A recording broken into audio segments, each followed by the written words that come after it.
Good afternoon. This presentation is going to look into research dedicated to improving motor skills development within youth athletes. More specifically, how traditional agility training methods differ from a constraints-led approach, and if one can be construed as more beneficial in the field of skill acquisition. Furthermore, I will be exploring the utilization of implicit compared to explicit learning and what impact that has on skill acquisition as well.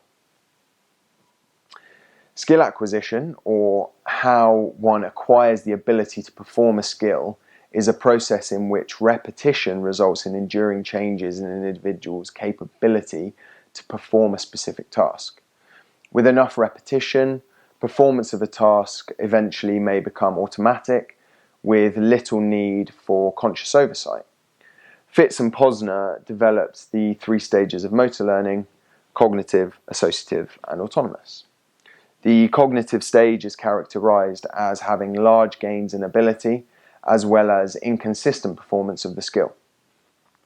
During this stage, instruction, guidance, slow motion drills, video analysis, augmented feedback, and other coaching techniques are highly effective, according to a paper by Schmidt and Lee in 2005. The associative stage is characterized as much less verbal information, smaller gains of performance, a more conscious performance, and a lot more adjustment making, as well as awkward and disjointed movement, and taking a long time to complete. So during this stage, the athlete works at making movement adjustments and stringing together small movement skills. This stage is also referred to as the motor stage by Adams, because the problem to be solved in the associative stage is learning how to perform the skill.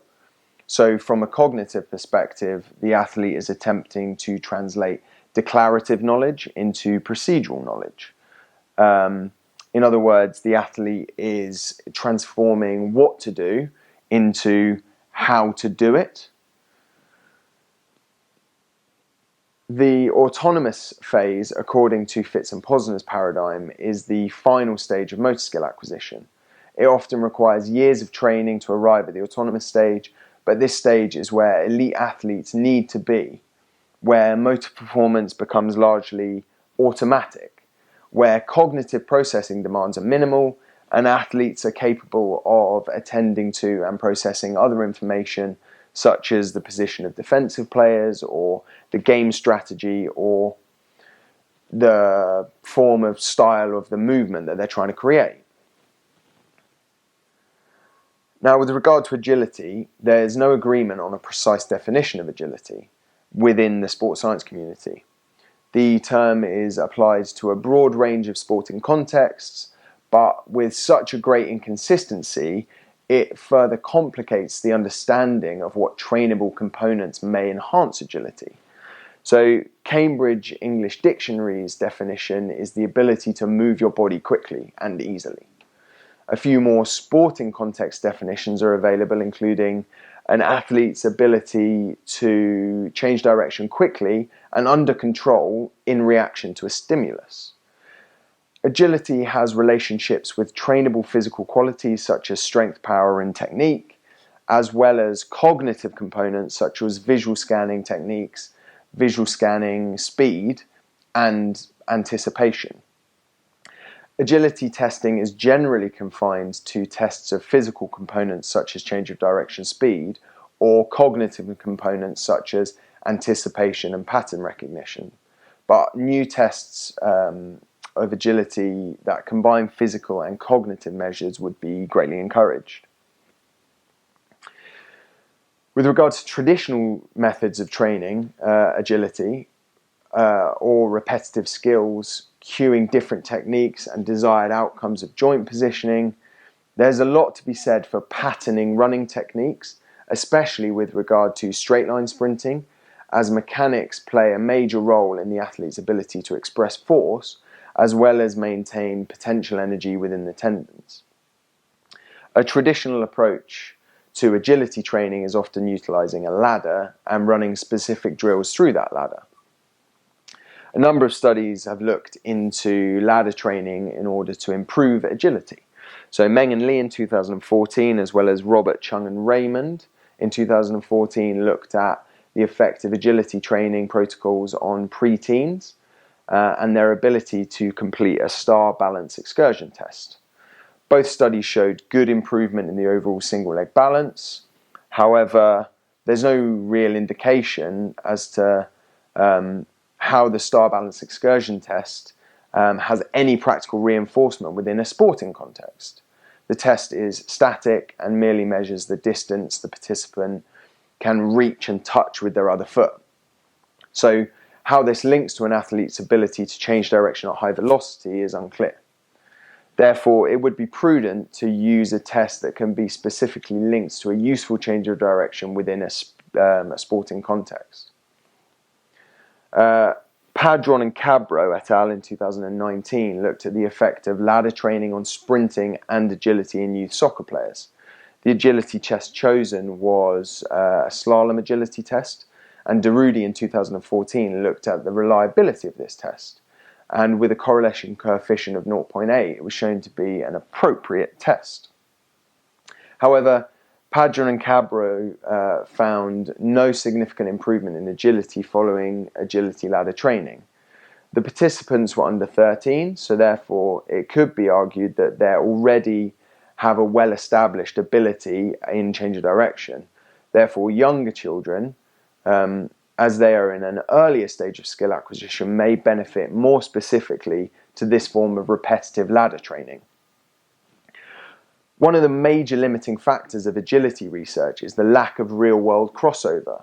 It's difficult to recreate sporting scenarios within a research setting, which ultimately means researchers have to select tests that can be replicated easily, which may not be the most appropriate test.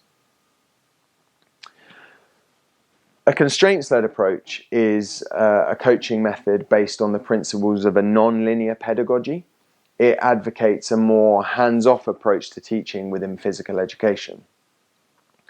Through the manipulation of certain constraints, different information is presented to the learner. Renshaw highlights a number of methods, including organized play, small-sided games, and letting the game be the teacher. It's even more important in youth sport to emphasize the relevance of the training, because young athletes don't often have the understanding or the ability to work within certain training zones. The use of in-game training constraints helps the athlete better understand how the improvement will be relevant within their sport. There's no research on agility performance within youth athletes using a constraints-led approach to coaching, but Williams et al. In 2004 used a visual occlusion constraint in youth soccer players, which showed a significant improvement in the players' awareness of the environment around them. And Apici et al. In 2017 saw an improvement in players' ability to scan and gather information on other players prior to the ball and during ball control. Scientific research within this field proves to be problematic, as there's no guarantee that all participants will receive the same intervention. It's much harder to guarantee continuity for each individual's learning experience. Research in this area conducted on youth athletes is far more specific to the awareness of the surroundings rather than the ability to complete the skill itself. But when we refer back to Fitz and Posner's paradigm, though, it often takes years to establish autonomous movement control, which will allow the athlete the ability to attend to and process other information. By utilizing a small-sided game, for example, the coach has the ability to manipulate the constraints of the game to improve the desired outcome. The skill is improved in a setting which encourages the autonomous nature of the skill by having other stimuli present. The athlete will learn to pay attention to the external stimuli whilst developing the skill, and therefore could be more likely to reach the autonomous stage quickly and more efficiently. However, this could have an adverse effect on the athlete's ability to pick up a new skill if they are unable to focus fully on the fundamentals of that specific skill. It therefore could be argued that traditional methods may be most suitable for athletes within the cognitive stage of learning, but once they are in the associative phase, a constraints-led approach may be more appropriate. If we take into account implicit and explicit learning principles, implicit being the learning of complex information in an incidental manner, without awareness of what can be learned. Implicit learning has many comparisons with the constraints-led approach. Coaches allow the players to develop their own awareness of the movement without too much specific intervention. The athlete will problem solve through trial and error and find their own way to complete the certain task. This allows the coach to focus more on specific cues rather than on the generalized approach to the movement itself. For example, an example may be creating a game where there are more defenders than there are attackers, in a small-sided game of rugby, for example. Because there are more defenders, it forces the attackers to use footwork in an attempt to wrong-foot the defenders and create space, because there are very few other options. The coach has not given any advice on the specific skill required or how to improve that skill, but the athlete will need to work out how to best overcome the problem in front of them and then improve their ability to manipulate the defender using footwork by improving their change of direction and their agility as a result. Conversely, the explicit learning refers to the learner's conscious and deliberate attempts to master some material or solve a problem. This is far more focused on specific skills. An example a coach might use with regard to agility might be a simple cue. Lead with the chest. The coach has not specifically told the athlete to do anything. They're merely offering a suggestion. How the athlete chooses to receive and interpret that information is up to them, but it may make them consider their movement more closely and alter their technique so they're changing direction, but they turn their upper body more quickly, resulting in a more effective change of direction. This also allows the coach the opportunity to observe and question the athlete. How did that feel? Did you notice any difference in your movement? The coach is merely offering the athlete a chance to think and learn and adapt, rather than giving them specific technical information.